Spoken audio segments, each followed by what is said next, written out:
মাসের সামনে যে টিয়া বেতন পান নিজের খাওয়া দাওয়ার টিয়া রেখে তো আপনি সব টিয়া দেশে ফাটাই দিতেছেন। নিজের লেগে তো ভাই একটা টিয়া সঞ্চয় করতেছেন না।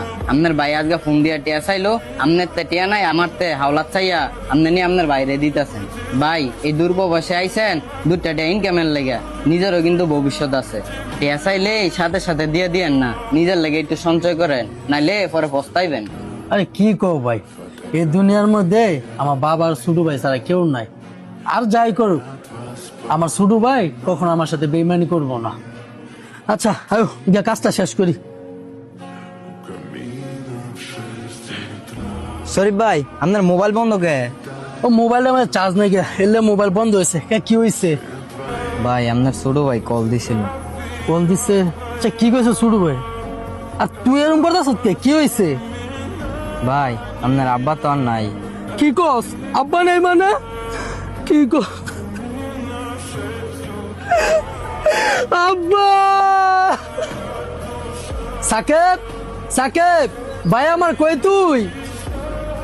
আরে ভাই, তুমি হুট করে না কই আয়া বললা? ভাই হুট করে আমার চাকরিটা গেছে গা, তো এলে দেশে পড়ছি। চাকরি গেছে গা মানে? তুমি যখন হুট করে দেশে আয়া বললা, তুমি না দেশে কি করবা?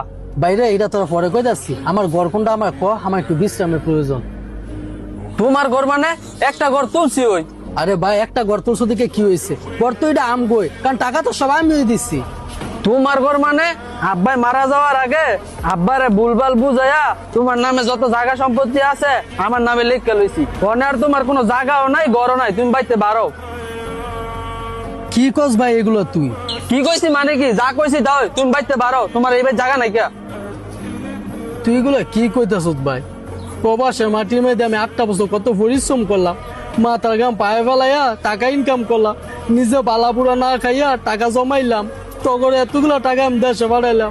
আর আজকে আমার এর প্রতিদান হিসেবে তুই আমাকে তোর বাড়িতে বের হয়ে দিতাম গা।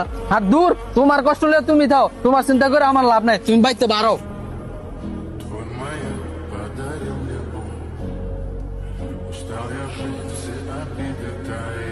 এ ভাই গাউসে, শরীফ ভাই আমনে?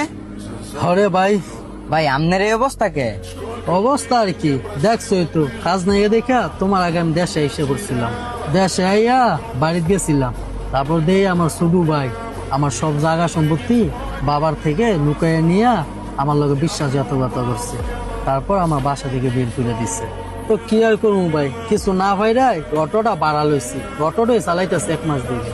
ভাই তখন আপনারে কইছিলাম বাড়ির সব টাকা পয়সা দিয়ে দিয়েন না, নিজের নামেও কিছু সঞ্চয় করে রাখেন। তখন তো আমার কথা শুনেন নাই, কইছেন নিজের ছোট ভাই বলে বেমানি করতো না। আলা বুঝেন